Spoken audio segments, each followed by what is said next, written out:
I know that we're talking about the assassination of Charlie Kirk. So, kind of just your initial reaction. I think that everyone seeing the shooting take place at such a large gathering, it's shocking. You see the videos. Kind of talk a little bit about, from your point of view, what you saw when seeing those videos and things like that. Well, initially, other than the absolute horror of it, one of the things that struck me from a forensics perspective is the fact that only one shot was fired. Many of these shootings that we have nowadays, you have individuals that will fire multiple rounds at a scene. All you have to do is think back to the recent shooting in Minnesota at Mass with the Catholic school there.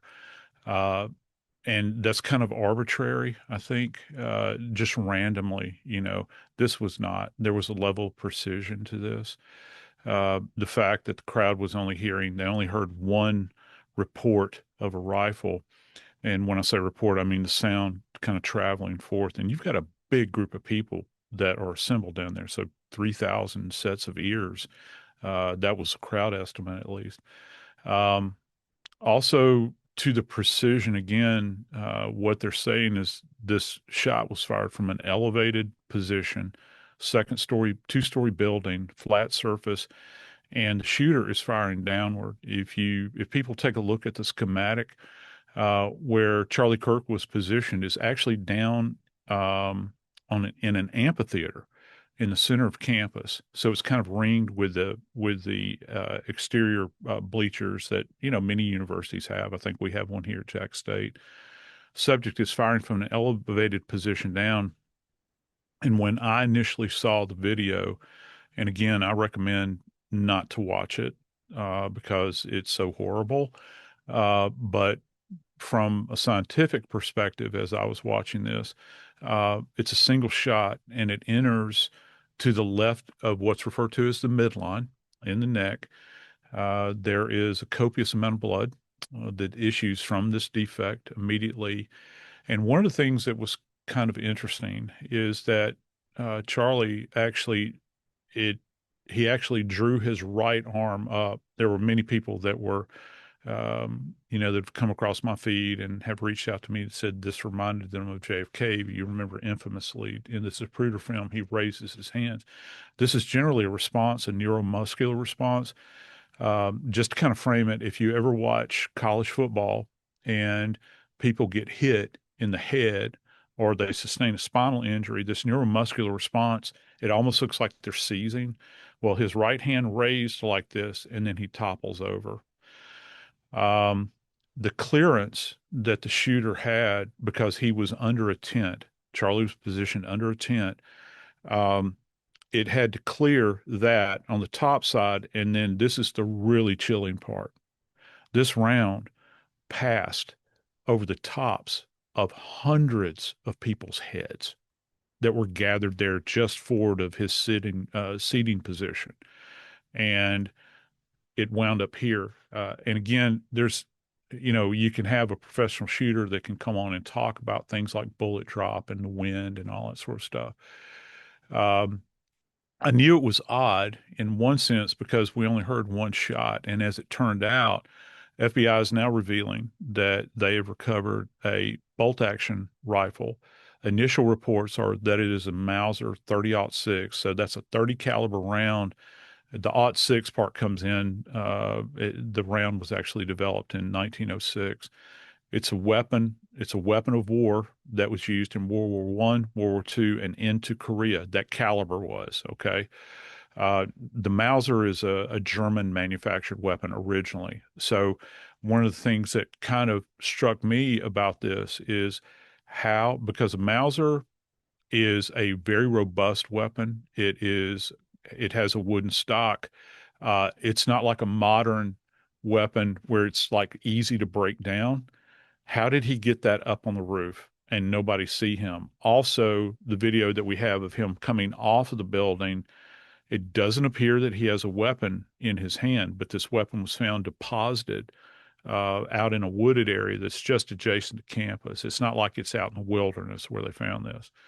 And The authorities believe that that was his exfil area. He was moving away from the spot at that point in time, left it there. Another odd piece to this, he didn't cycle the weapon apparently because the spent round was still in. With a bolt action rifle, you physically have to cycle it like this and introduce a new round or a live round into the chamber. That didn't happen, Gracie. It didn't happen. And he actually deposited this weapon with that spent round still in place. They've recovered a palm print from the surface of the weapon.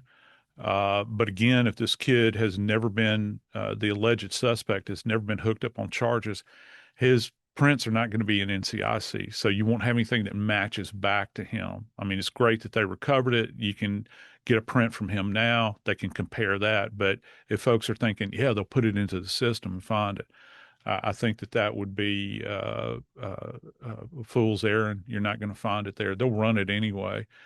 Um, there were other prints that were left behind. There's an image from the top of the building that has emerged now because the top of the building is actually covered in gravel with evidence markers surrounding it. You can see where there's an impression in the gravel that appears to be consistent with somebody laying in a prone position, and the line of sight is directly where Charlie Kirk was positioned from there.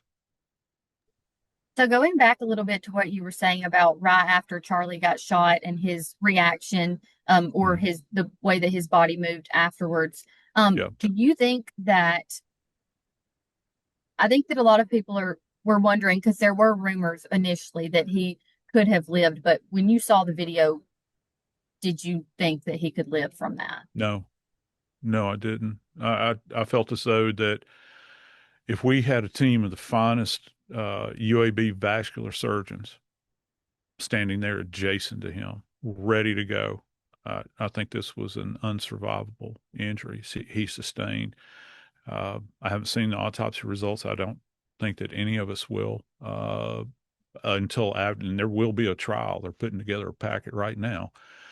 Um, the trajectory of this round, where it kind of, I think that it may have, obviously, it transected the vessels in his neck. You got, and everybody's pretty much aware of this. You know, when you feel your pulse adjacent to your larynx here, you can actually feel the pulse throbbing. Well, this shot was just to the left of larynx. And what's next along that path? Well, it's cervical spine. So if you think about C1, C2, C3, C4, anything in that range, that's unsurvivable generally, because in that area it actually controls the diaphragm, taking in air, pushing out air. You're not going to have that capability. Um, I think that people want to try to take comfort in the idea that that maybe this was instantaneous. He didn't suffer. I can't answer that truthfully. I don't know, but I will say this was unsurvivable. Certainly unsurvivable injury that he sustained. And you talked a little bit about the distance that the shooter was from Charlie and where the bullet landed. Where do you think that he was possibly, is there any way to know where you think he was aiming? You wouldn't think that he would aim for his No, neck. I don't know that we could necessarily get an idea as to where he was aiming. However, the trajectory, trust me, the FBI is going to be all over this. This area is going to be locked down. They're going to do they're going to go back in and do a shooting recreation in this environment. And again, you're dealing with one shot. They will have to approximate the location where Charlie Kirk was positioned relative to where they suppose that the shooter was positioned.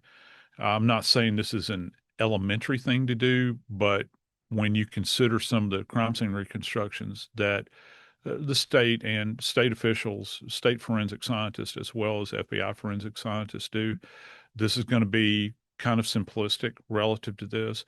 They can get an idea, but there are too many other factors that are associated. Let's just say there is actually something that is referred to as bullet drop.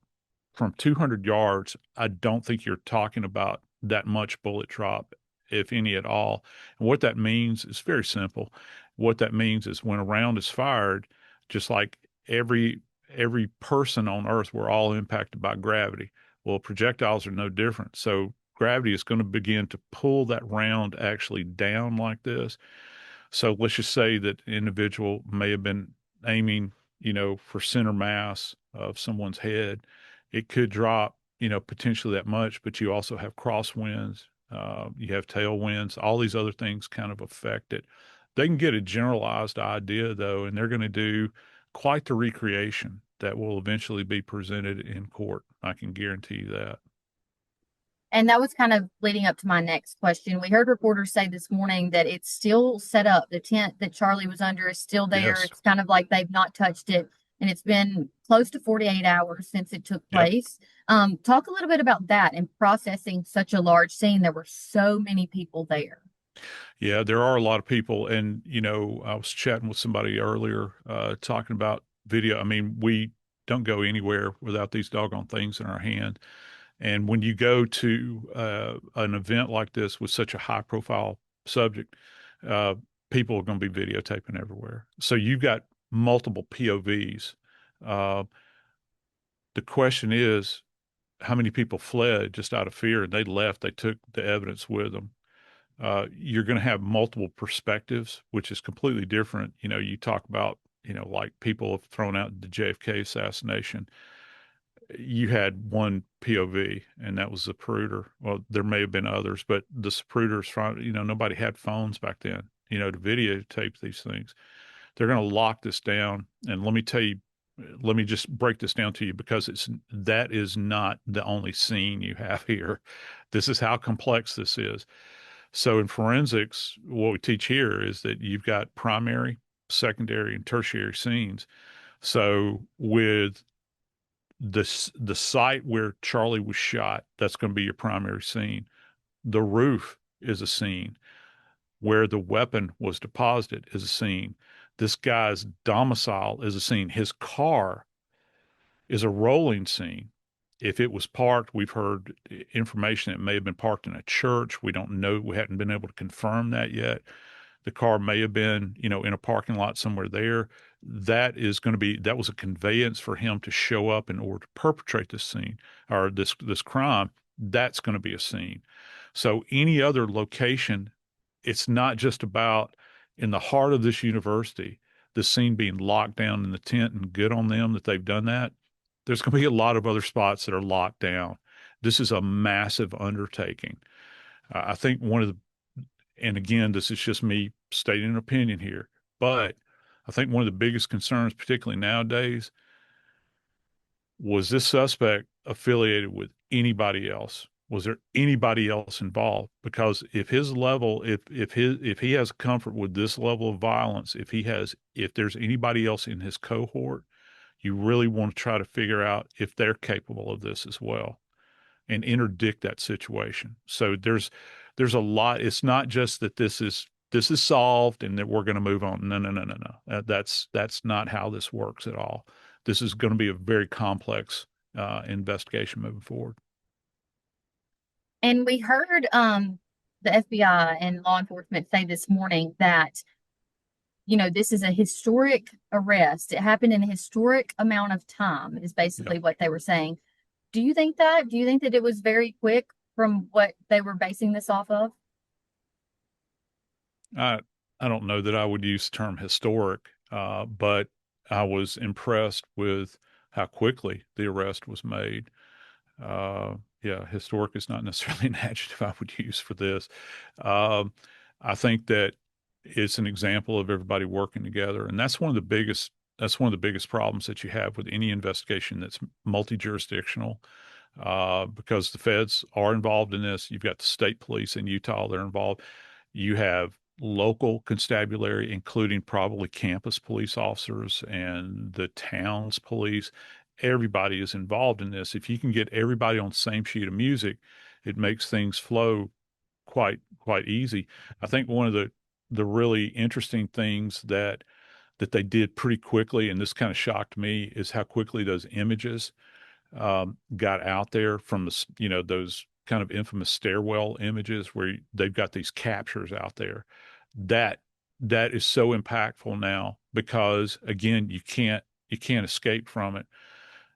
If law enforcement can do that, they've got Now it is literally, the military says force multiplier. You've literally got thousands and thousands of sets of eyes now on this guy. Anywhere he's ever gone, anything he's ever done, friends, families, enemies, it doesn't matter.